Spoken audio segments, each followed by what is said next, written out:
अस्सलामुअलैकुम स्टूडेंट्स, कैसे हैं आप सब। उम्मीद करती हूँ आप सब लोग ठीक होंगे, खैरियत से होंगे। आज का जो हमारा टॉपिक है वो है isotopes and their masses. Isotopes क्या होते हैं, उनके मैसेज कितने होते हैं, इसको आज हम डिस्कस करेंगे। All the atoms of an element must necessarily have the same atomic number. जो भी जितने भी एटम्स हैं एलिमेंट्स के, उनके एटॉमिक नंबर ऑलमोस्ट सेम होते हैं। बट देयर मैस नंबर में very depending upon the number of neutrons. लेकिन उनके मैस नंबर डिफरेंट करते हैं। ये डिपेंड करता है कि उसके अंदर नंबर ऑफ न्यूट्रॉन्स कितने प्रेजेंट है न्यूक्लियस के अंदर।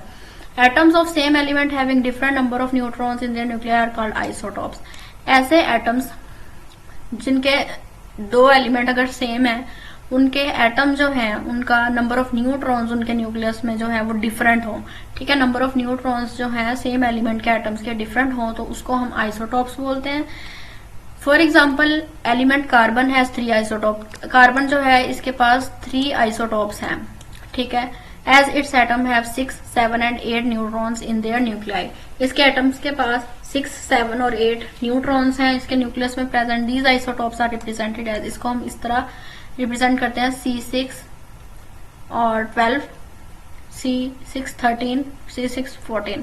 ठीक है, हाइड्रोजन इसी तरह hydrogen exist as 3 isotopes. Hydrogen के भी 3 आइसोटॉप्स हैं। हाइड्रोजन है, एक का नाम ड्यूट्रियम है, तीसरे का ट्रीटियम है।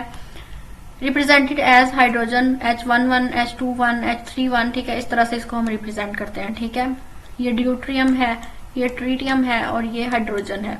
Hydrogen is the only atom which does not have neutron. Hydrogen एक इकलौता एटम है जिसके पास न्यूट्रॉन नहीं है।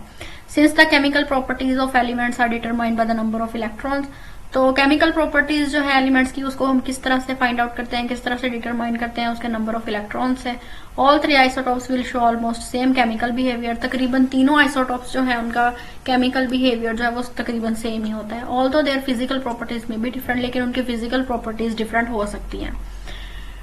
Deuterium has twice the mass of hydrogen. Deuterium जो है इसके पास डबल मैस होता है हाइड्रोजन की निस्बत, while mass of tritium is thrice as the mass of hydrogen. इसके पास हाइड्रोजन की निस्बत 3 गुना ज्यादा मैस होता है।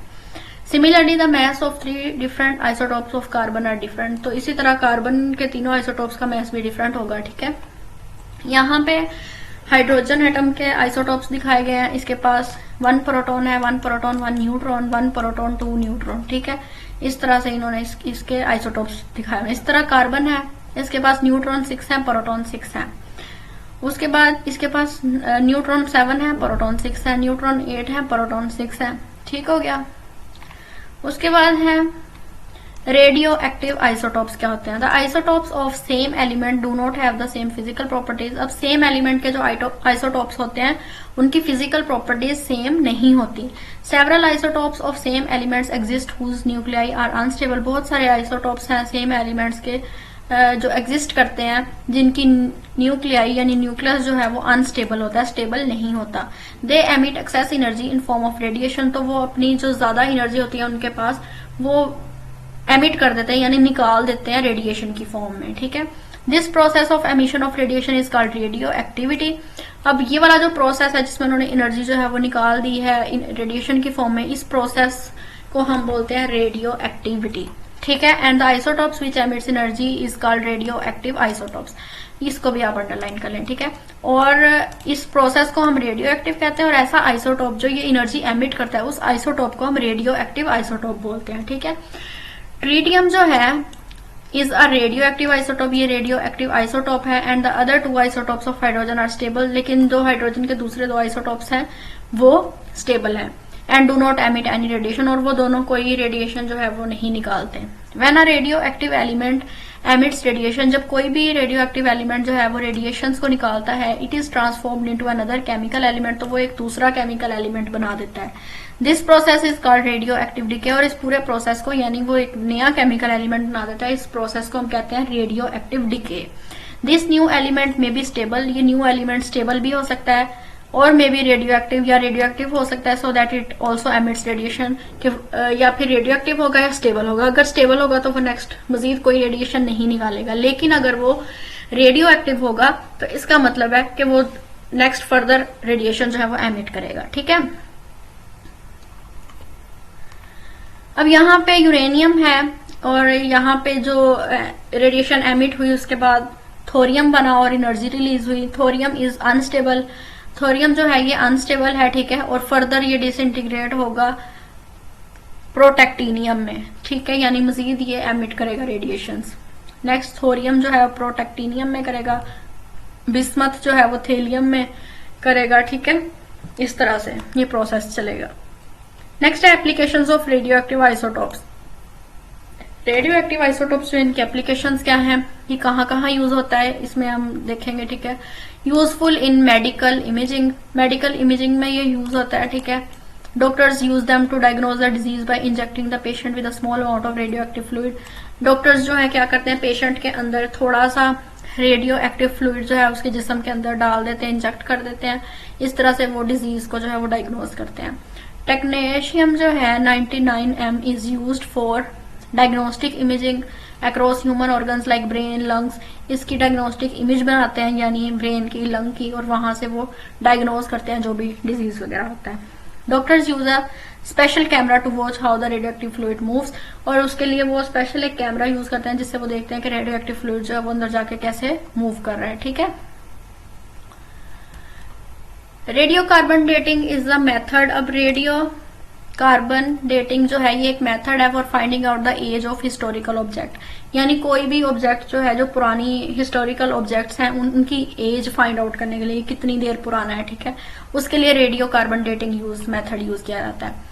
Containing organic material with the help of radio active isotope of carbon 14, इस कार्बन को यूज किया जाता है रेडियो कार्बन डेटिंग में। The method involve measuring the proportion of carbon 14 in sample from a dead plant और animal. कोई भी पुरानी चीज, यानी डेड प्लांट अगर है, बहुत पुराना एनिमल है, like a piece of wood है, या फिर कोई हड्डी है, which provides information that can be use to calculate when an animal or plant dead. तो हमने कैलकुलेट करना हो कि ये प्लांट या एनिमल कब डेड हुआ था, तो उसके लिए ये हम लोग यूज करते हैं कार्बन 14 सैंपल में, ठीक है। The older the sample is, जितना सैंपल पुराना होगा तो उसके अंदर कार्बन 14 उतना ही कम डिटेक्ट होगा, ठीक है, यानी उसके अंदर कार्बन 14 उतना कम होगा। Radioactive isotopes are use to test the strength of metals. अब रेडियो एक्टिव आइसोटॉप्स जो है ये मेटल्स की स्ट्रेंथ को मेजर करने के लिए भी, टेस्ट करने के लिए भी यूज होते हैं। And concrete mixture, they are use to generate cheap nuclear power. अब चीप यानी सस्ती न्यूक्लियर पावर को जनरेट करने के लिए भी इस्तेमाल किया जाता है। And to find oil fields, जहां पे ऑयल फील्ड्स होंगी उसको फाइंड आउट करने के लिए। In medicine they are use to diagnose and treat many medical conditions, बहुत सारी मेडिकल कंडीशंस को ट्रीट करने में, डायग्नोज करने में भी ये यूज होता है। And diseases including cancer and thyroid disorders, cancer और थायराइड डिसऑर्डर्स में भी ये यूज हो रहा है। उसके बाद है ionization of atoms by a radioactive source. Radiation emitted from a radioactive source cause atoms to ionize. अब जो भी रेडिएशन एमिट हो रही है रेडियो एक्टिव सोर्स से, उससे क्या हो रहा है, एटम्स आयोनाइज हो रहे हैं। For example radiation emitted by radio active element radium -226 can remove electron और इलेक्ट्रॉन्स फ्रॉम द एटम। अब जो रेडियो एक्टिव एलिमेंट रेडियम है, उधर से जो भी रिमूव हो रही है रेडिएशन, तो वो क्या कर रही है, इलेक्ट्रॉन्स को रिमूव कर रही है एटम से, ठीक है। However, this ionizing radiation should have enough energy to remove the tightly bound electron। और ये आयोनाइजिंग रेडिएशन जो है इसके पास इतनी एनर्जी होती है कि ये इलेक्ट्रॉन जो है ऑर्बिट के साथ चिपका हुआ, टाइटली बाउंड है, उसको ये रिमूव कर सकती है इजीली, ठीक है। Tightly bound electron from orbit of an atom. Electron can be lost, electron lost हो सकता है because ionizing radiation collides with the atom, क्योंकि जो आयोनाइजिंग रेडिएशन थी वो एटम के साथ कोलाइड की, ठीक है। And forces the electron away from the atom, और उसने क्या किया, धक्का लगाया इलेक्ट्रॉन को और एटम से बाहर निकाल दिया। If an atom of sodium is hit by an ionizing radiation, अगर सोडियम का जो एटम है वो आयोनाइजिंग रेडिएशन की से हिट हुआ है, ठीक है, आयोनाइजिंग रेडिएशन ने उसको हिट किया है, it may lose an electron, तो ये इलेक्ट्रॉन लूज कर सकता है। This process converts the atom into a positively charge ion.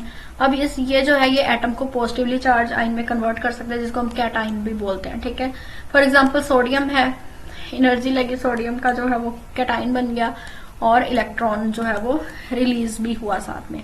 ठीक हो गया, यहाँ तक आज का हमारा टॉपिक था। आई होप सो आपको अच्छे से समझ आई होगी। कोई क्वेश्चन आप मुझसे कमेंट करके पूछ सकते हैं, और अगर आपको वीडियो अच्छी लगी हो तो लाइक करें, चैनल को सब्सक्राइब करना मत भूलें। अगली वीडियो में मिलेंगे, तब तक के लिए अल्लाह हाफिज।